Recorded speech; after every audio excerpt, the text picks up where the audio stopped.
It's a great time to join the oldest and largest organization representing the nation's cattlemen. Give us a call at 1-866-USA-BEEF to become a member of the National Cattlemen's Beef Association. Our staff is standing by right now to take your membership calls. And once again, our panel of experts is here tonight to address the issues that are on your mind. So if you have a question, give us a call.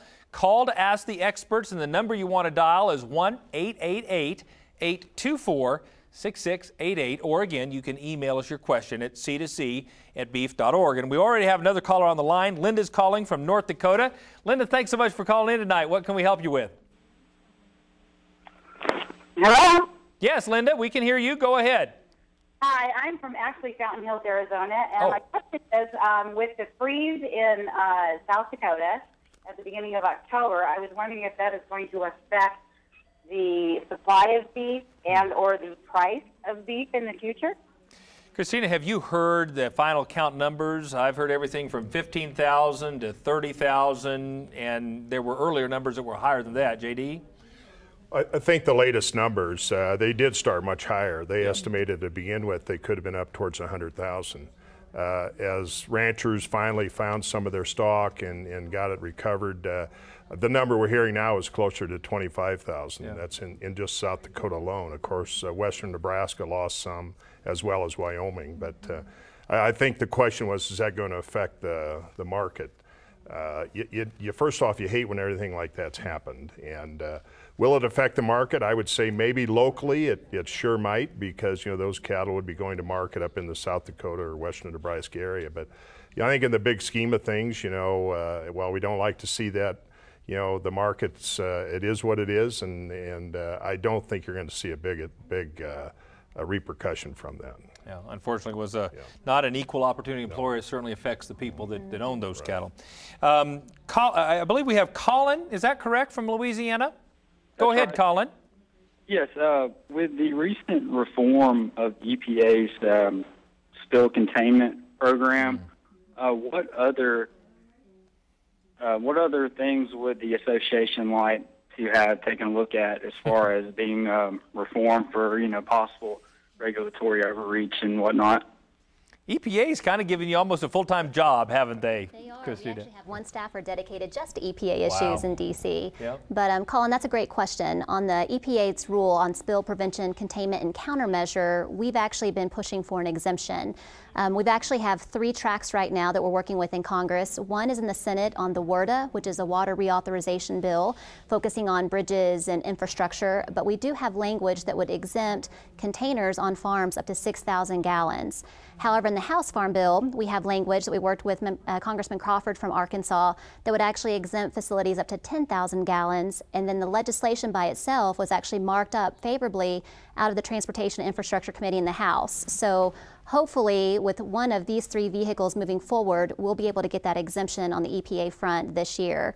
On the Farm Bill front, we also have on the Freedom of Information Act, where EPA released the personal information, longitude and latitude of family farms earlier this year for 80,000 livestock producers. We actually have language in the House Farm Bill that would not allow EPA to hand over that information unless they got the producer's consent or they redacted all information. Wow. And then on the Clean Water Act, that continues to be a top-of-mind issue for our association and our cattle members, making sure that EPA doesn't try to remove the word navigable from waters of the United States. So that way it would actually give them stronger jurisdiction on any type of water, not just any water that's free-flowing into a larger body that is regulated by the government. So lots of things on the EPA front. Hopefully the Farm Bill can give us some reform that we're looking for and we've been working for the last few years, but we will be watching on the Clean Water Act front, very much so. And that's just another reason to become an NCBA member. There's no way that a guy like me can keep track of everything you've just said, and I'm glad somebody's in Washington doing that. We always say that we realize there's going to be regulation, and we understand that, but all too often it's undue regulation and over the top, and that's why exactly what you said is correct. We've got to have people there day in and day out that know ahead of time what's going to happen, can either go pro or con against something, looking out for the good and the betterment of the producers. I'm told I've got Ashlyn from Colorado calling, and I'm hopeful this is not a question about chores. Is this my Ashlyn, or who is this? This is your Ashlyn. What do you need, Ashlyn? Well, going to take me to the convention? Winner! Oh, my goodness. Well, that's true. I took her older sister several years ago, and I think, Ashlyn, we'll have to see how the grades are looking by February, okay? Okay. Answer that? Yeah. Yes. Oh, go ahead, Ashlyn. What's your other question? And also, what kind of events should a young person like me get involved in at the convention? Oh, Kate, what kind of events can young people get involved in an NCBA and specifically convention? There's some really great opportunities for people of all ages at the convention. You know, Ashlyn is the future of our industry, and we'll be excited to have her there this year, Kevin, if you so desire. You know, there's lots of fun events. The trade show is just a great way to meet a lot of people and kind of understand the products that are out there and where the industry's heading. There's really fun meetings to go to. You know, we have some young producer groups that will do some things. So really, we just encourage the young folks to come and get involved. Yeah, it's a great time.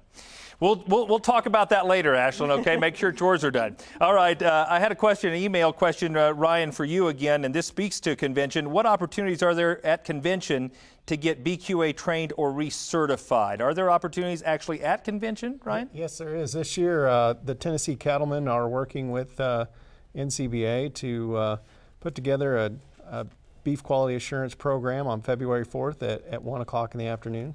So anybody that would like to learn more about beef quality assurance, make sure you look for that at the National Convention. Very good. And now we'll head to Florida. Ron is on the line. Ron, thank you for calling. What's your question?